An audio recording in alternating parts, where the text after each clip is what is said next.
Coucou les lecteurs et les lectrices, j'espère que vous allez bien. On se retrouve aujourd'hui pour parler bouquins et je vais donc vous présenter les deux bouquins que vous avez sélectionnés la semaine dernière avec le thème Twisted Tale, où à l'intérieur vous retrouviez donc Entre les lignes de Jasmine Guillory, qui est donc une revisite du conte La Belle et la Bête, et Au bout du rêve donc de Farah Rochon, qui est une relecture du conte donc de La Princesse et la Grenouille. Celui-ci fait partie de la catégorie Moderne Princesse et celui-ci fait partie de la catégorie Twisted Tale chez Hachette Disney Heroes que vous connaissez sûrement.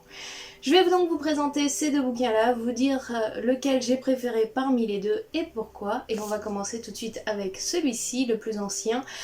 qui est donc Entre les lignes de Jasmine Guillory dans la collection Moderne Princesse aux éditions Hachette Heroes. Pour la petite histoire, on va donc suivre une jeune fille qui s'appelle Elisabeth, qui est passionnée de livres et lectures et autres, et qui va avoir l'occasion de faire le métier de ses rêves, devenir éditrice junior et pouvoir donc suivre la création des livres, la mise en rayon, enfin bref, tout le boulot d'éditeur qu'on connaît dans une maison d'édition qui s'appelle Histoire éternelle. La jeune fille, on la découvre tout au début quand elle rentre tout juste dans la maison d'édition, puis on la suit quelques temps où on voit qu'au fur et à mesure, le métier décline un petit peu. C'est loin d'être ce qu'elle rêvait et elle constate aussi que sa passion du livre, elle a dû la passer en second rôle juste pour son boulot. Et son boulot lui permet plus aujourd'hui de lire par pur plaisir.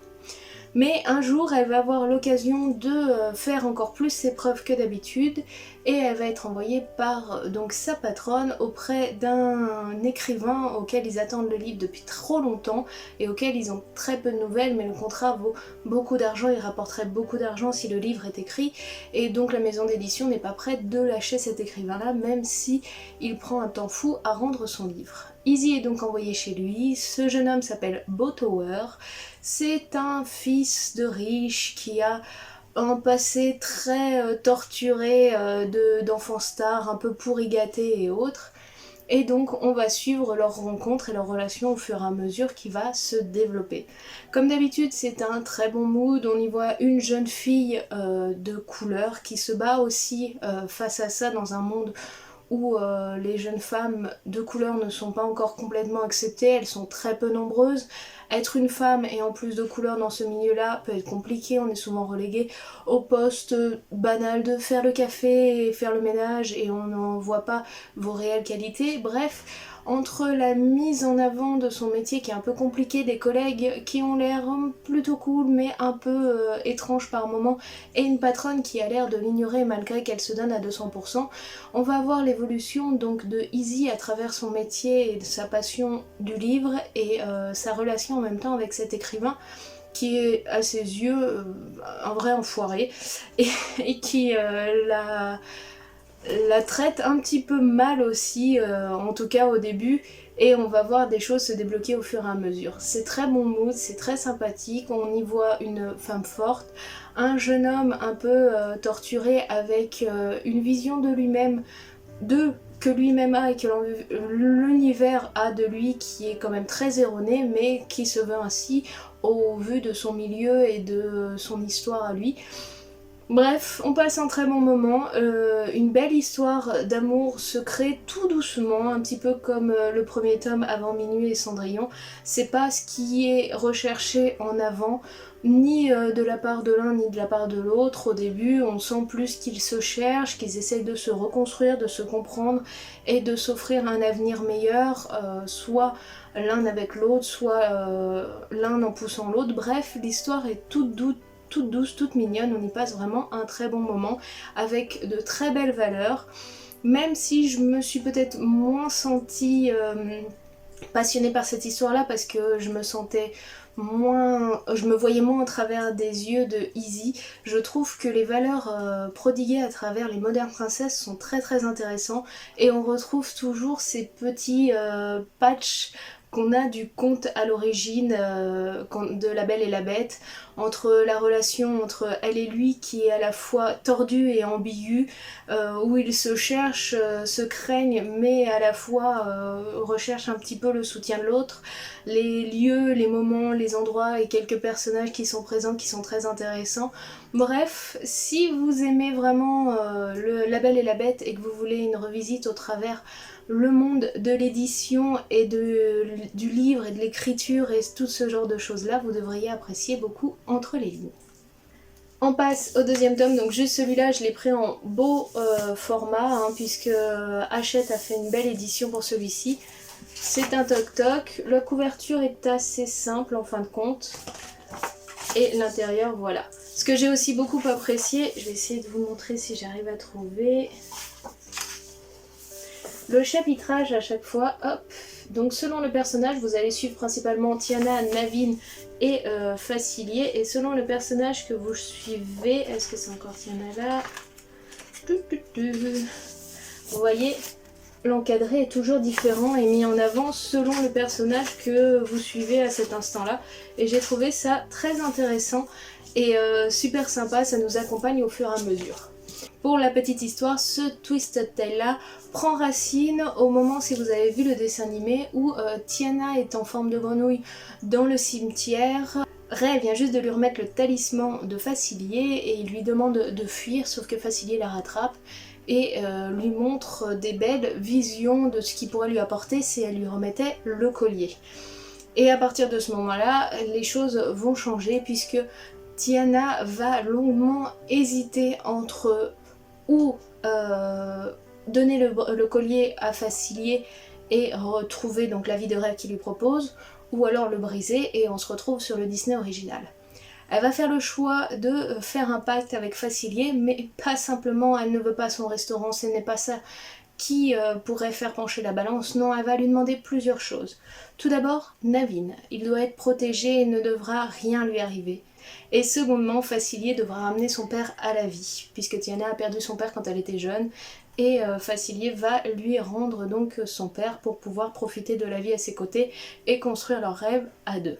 Et à partir de là, on va suivre donc l'histoire juste après, avec ce pack qui a été mis en place par Tiana. Elle a certaines règles, elle doit mettre de la potion magique dans le gumbo qu'elle fait avec son père pour pouvoir qu'il continue de vivre et qu'il ne tombe pas malade ou qu'il ne remeure pas. Et en contrepartie, Facilier trouve aussi des arrangements.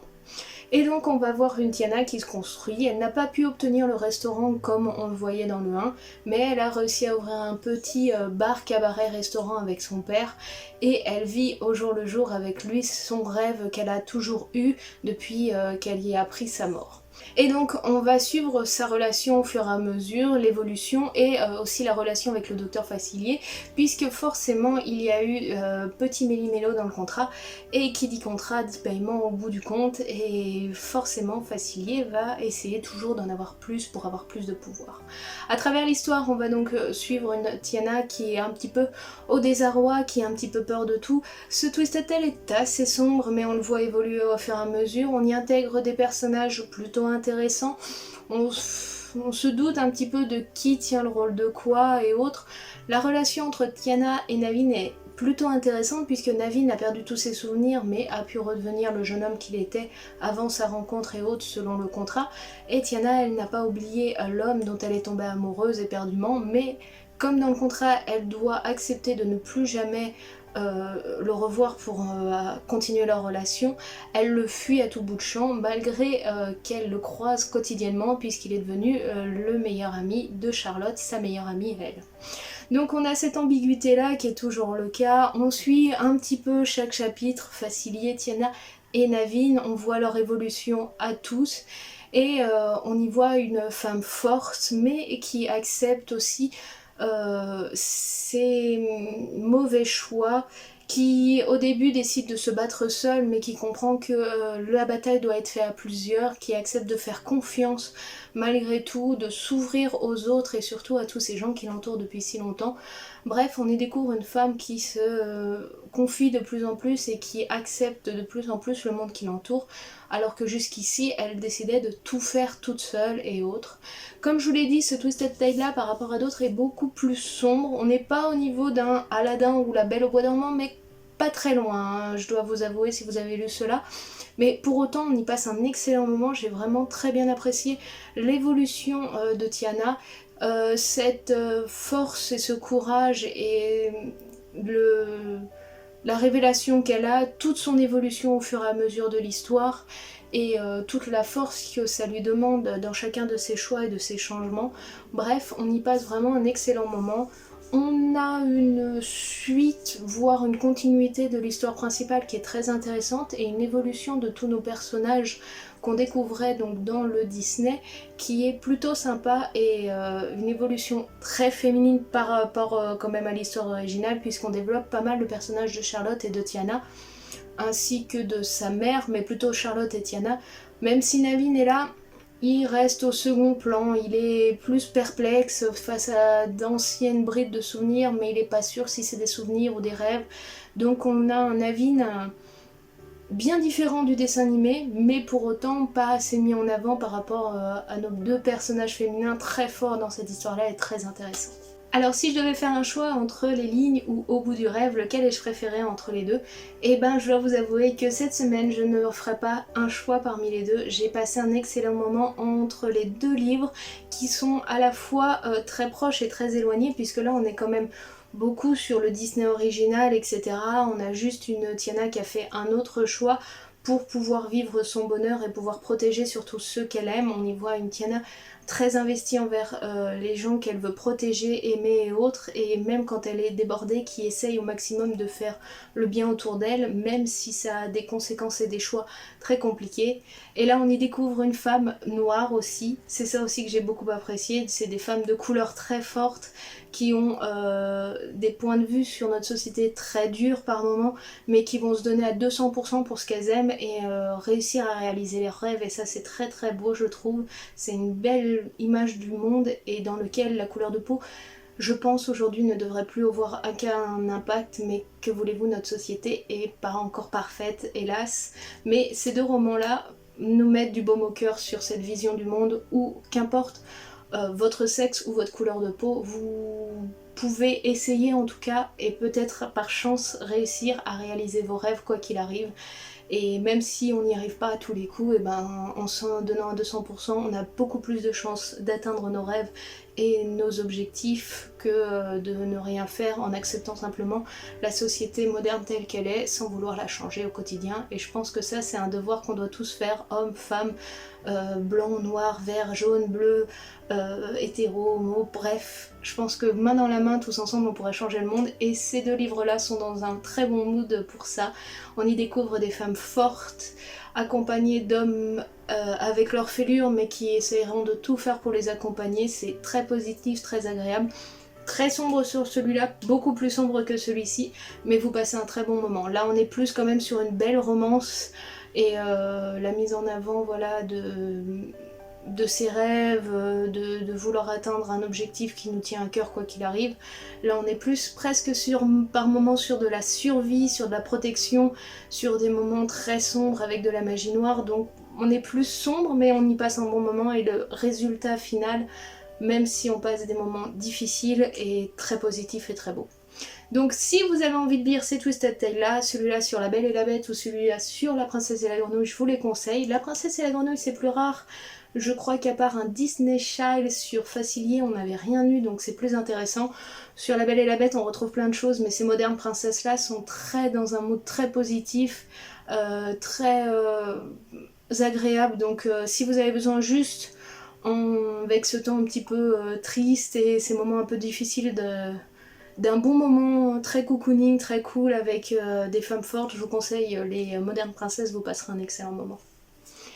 Voilà les amis, donc on en a terminé avec la lecture donc de la semaine dernière qui était avec le thème Twisted Tale. Je sais pas vous parmi les deux lequel vous tente le plus, n'hésitez pas à me le dire en commentaire, je me ferai un plaisir de vous répondre. Avant de vous laisser, on va conclure avec les thèmes de la semaine. Donc d'un côté on aura Sorcière toujours présent avec Le Royaume des Damnés et la suite donc de Serpent and Dove qui s'appelle donc Blood and Honey, et de l'autre on aura le thème jeu vidéo avec Sojourn de Overwatch 2 et donc fragment Assassin's Creed, les enfants des Highlands pour du Assassin's Creed. Overwatch Assassin's Creed pour le thème jeu vidéo et Blood and Honey et le Royaume des Damnés pour Sorcière. À vos votes, je vous mets donc les votes dans l'onglet communauté, n'hésitez pas à voter. Et je vous présenterai donc un de ces thèmes la semaine prochaine. En attendant, nous on se laisse ici, je vous souhaite une très bonne semaine, je vous remercie d'avoir suivi la vidéo et je vous fais tout plein de bisous. Si vous ne voulez pas louper les vidéos, n'hésitez pas à vous abonner et en attendant, passez une très bonne semaine à vous. Allez, ciao, bye bye.